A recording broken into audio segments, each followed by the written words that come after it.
Today I want to share a topic with you that I wrote about as my contribution to the Amazon #1 bestseller, The Abundance Factor, where I was featured as one of the leading experts alongside Dr. Joe Vitale, who was one of the experts featured in the book The Secret and who has written many books, from things like hypnotic marketing and the law of attraction and a whole host of topics around those areas.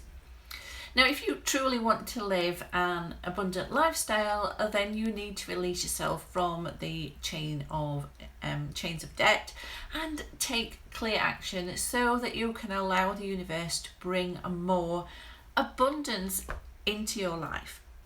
Focusing on debt can, of course, attract more debt if you're doing it from a place of worry. But focusing on debt elimination will not attract more debt, as you are in fact showing the universe that you are taking this seriously and taking control of your money. And this has a different energy level to it.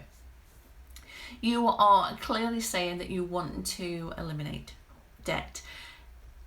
And it's a subtle yet quite powerful difference. And we are talking in terms of energy levels here. Dealing with debt by getting organised and making a simple repayment plan will alleviate any stress and fear that you have about your debt, freeing your mind to concentrate on the more positive thoughts and attracting more abundance to you. While you're worrying about debt, that gives you more debt. Having the debt elimination plan and being in control gives you the reduction in debt, which is what you're after. So let's change your feelings about debt by getting practical and creating a healthy money habit. The first thing to do is face your demons head on, which I know is easier said than done, but you can do that by making sure that all your bills are opened and are downloaded if they arrive online. And, make this the time when you're going to stop burying your head in the sand. Now, remember, we want to make this dealing with debt a positive experience. So it's best to do this, when you're not tired and you've got plenty of time to deal with all the paperwork in one go. We don't want it to be a drain on your energy. So you're taking inspired action here. So best to get this done as well with some speed and, try and keep the mood upbeat. Play your favourite music or have a positive or, a wealth mindset. Meditation maybe playing in the background. Just helps to set the scene. This has got to be seen as not being a chore.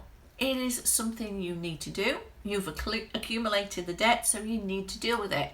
But it doesn't have to feel negative. We don't want it to feel negative. So you do need to be in that best possible mental state that you can possibly do when you are doing this work, particularly in the beginning when you're gathering all this information. So when you open up your bills and your statements, say thank you.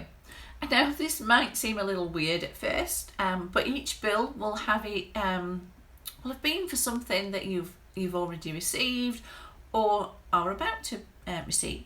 So this is an opportune time to practice gratitude.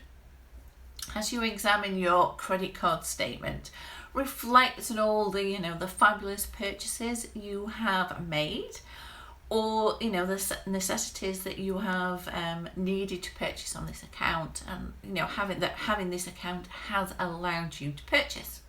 There is always something to be thankful for, particularly if you go looking for it.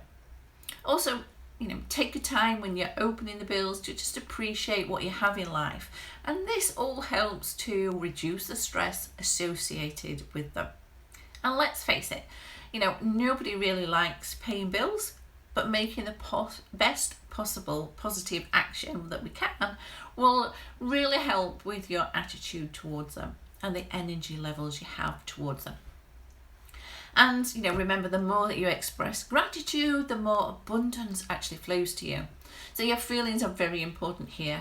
You will feel better about your debts if you are organised, and you do this by creating a simple debt repayment plan.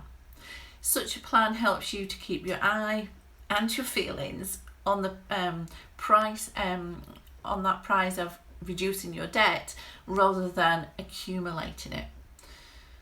So, I get it. Producing a debt elimination plan might not sound like the most exciting thing you can do, but it is simple. You just grab a piece of paper, make a list of everything you owe. Simple but scary, I get it. But make sure you write that list with all the details of all those debts, including minimum payments. Then you work out the maximum you can afford to use to pay off your debts each month, and allocate the minimum payments to each balance, each account that you have, and the rest should be used against the smallest balance. And then once that's been repaid in full, it's a great feeling to have one less debt to worry about, but the amount gets then allocated to the next smallest balance, and so on and so on. You create a snowball effect. And it really can be that simple. The debt, of course, is still there, but for now you are no longer thinking about it from a place of fear.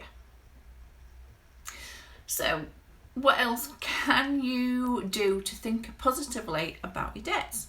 Well, visualization is a fantastic tool to use. It is one of my favourite mindset techniques and tools that I use.